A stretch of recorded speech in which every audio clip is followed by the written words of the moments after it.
Hey guys, Dr. Stephanie here. And if you've ever felt tightness or soreness in the front of your hips right here, maybe when you're bringing your knee to your chest, you're walking upstairs, you're sitting for a long time, you stand up after sitting for a long time, it's probably because those hip flexors, those muscles right in the front of your hip, are either tight or more commonly weak. So I'm going to go through some exercises that can strengthen those muscles and get rid of that soreness, get rid of that tightness feeling, and get those muscles working like they should. We sit a lot, and so when we sit a lot, those muscles get shortened, they get weak, and so then when we go to stand up and do other activities, that's when those muscles feel tight and sore. So I'm going to go through a series of exercises that's going to help you strengthen those muscles and get rid of that soreness and that tightness feeling. So for the first exercise, you can go ahead and lie down on a mat on the floor or just on the floor or even on your bed. What you're going to do first is bring one knee to your chest, and we're going to do a single leg bridge, but we're going to do this while we're holding this knee to your chest. So from here, you're going to hold here, just lift your hips up off the ground, and then come back down, lift up, and come back down. You want to go nice and slow. You want to lift up so everything is even here. So you want to make sure you lift your hips up high enough and then come down slowly and then lift up slowly and come back down slowly.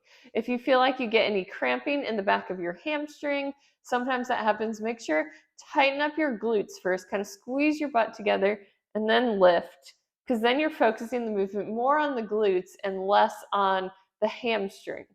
So this exercise works on strengthening those glutes, but it also works on the hip flexors. So it's kind of a full body exercise. So you want to do 2 to 3 sets of 10 on one side, and then go ahead and switch. Bring the other knee to your chest, and same thing, kind of squeeze those glutes, then lift up. You want everything to be even here, kind of in a straight line. You don't want your hips to be too low. You don't want to push up too high either.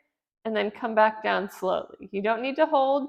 Just lift up slow and then back down slow. Just 2 to 3 sets of 10. And then from there, we're going to grab our foam roller. And I just have this foam roller here. It's 6 inches around. If you have a smaller one, that works too. If you don't have one, you can roll up a thick towel or a couple of thick towels. Maybe even a pillow would work as well. You want to put your feet on the foam roller. So this is going to be a little more difficult. So feet on the foam roller. If you feel like the goal is for it to kind of roll a little bit, it's going to make it more challenging. But if you feel like you can't do that yet, you can do this without the foam roller, or you can push the foam roller up against a wall so that it doesn't roll so much at first. So from here, feet on the foam roller, just going to lift your hips up and then come back down. Lift up and come back down. So this is the initial way, and then I'm going to show you a way to progress it as well. Again, you want to do about 2 to 3 sets of 10, just nice and slow, lifting up so your body's parallel here, and then back down. And then to make it more challenging, we're going to lift here, and then we're going to add it in a march. So this way we're really working on those hip flexors, but obviously that's a much more difficult way. So until you're good at just doing this bridge, I wouldn't add the other one yet. You can also do it on the floor. So if you don't feel like you're ready for that foam roller, you can lift up here and add in the march here. Or really get those hip flexors working. And then once you get good at that one, you can add this foam roller back in. So lifting up and then marching on that foam roller. Again, you can do 2 to 3 sets of 10, or you can do it for time. Maybe do 15 or 20 seconds, take a break, and repeat that 2 times. Okay, now we're going to take this foam roller and place it under our lower back. So you're just going to kind of lean back on it. You want it kind of under your lower back here. And again, if you have a smaller one, that's fine. Or if you want to roll up a towel, that works as well. You're going to bring one knee towards your chest, leave the other foot on the ground. So this way we're going to get kind of a stretch and a strengthen, because we're going to alternate. So you're going to feel a stretch here, which is good. And then we're going to alternate here. We're holding for just a couple of seconds, anywhere from 2 to 5 seconds. Feel a little bit of stretch here, And then we're getting that strength in as we switch. So we're getting those muscles working. You want to do about 10 or 15 on each side. Just kind of switch back and forth. If you want to hold this stretch a little bit longer here, you can.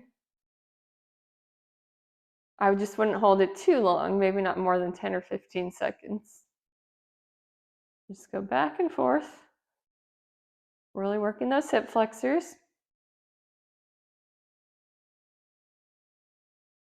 Okay, then we'll take this foam roller out and grab onto a loop resistance band, just like this. Or you can have a longer band that you tie in a loop. This band is going to go around your thighs right here, right above your knees.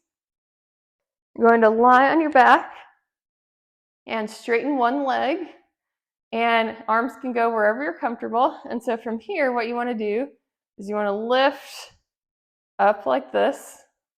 So this is the easier way to do it. You want to make sure your quad muscle's tight, your toes are flexed back towards you. You want to do 2 to 3 sets of 10 on each side, but if you find this way to be a little too easy, I find it a little easy, but some people need to start there. Straighten out both legs, and then you're going to lift this leg up. This way you kind of have to stabilize your core as you do this, and you really have to pull that band up. You really want to kind of focus first too on kind of pressing your back into the ground. So you don't want to arch your back up too much. Kind of keep that core stable as you slowly lift your leg up and back down. 2 to 3 sets of 10. And then same thing on the other side. 2 to 3 sets of 10, just like that. And then we will take the band off. And now we're going to go into a kneeling position. And so in this position, you're going to go into kind of a half kneeling position here. So one knee on the ground, one foot on the ground. I would recommend holding on for this one. You don't have to, but it just gets a little bit more hip flexor strength by doing this. So here, you just want to lift this front foot up as high as you can, pause for a second or two, and come back down. If you don't hold on, you can still do it, but you may be a little wobbly. So it doesn't really matter if you hold on or not. It's just whatever personal preference or comfort is. Just want to lift up and back down. That way we're really working this hip flexor, and we're working it in a different position. So a lot of the other ones were flat on our back, legs straight, but this is knee bent. So we're kind of working the hip flexors in a new position, which is good. So just lift up and back down, up and back down. Again, 2 to 3 sets of 10. And then you'll go ahead and switch to the other side. Same thing, lift, back down, lift, back down. 2 to 3 sets of 10. These are all exercises you can do daily, but I would recommend probably just doing them every other day. You don't necessarily need to do them every single day, unless you want to in the beginning and then kind of gradually fade away to maybe every other day, 3 or 4 times a week.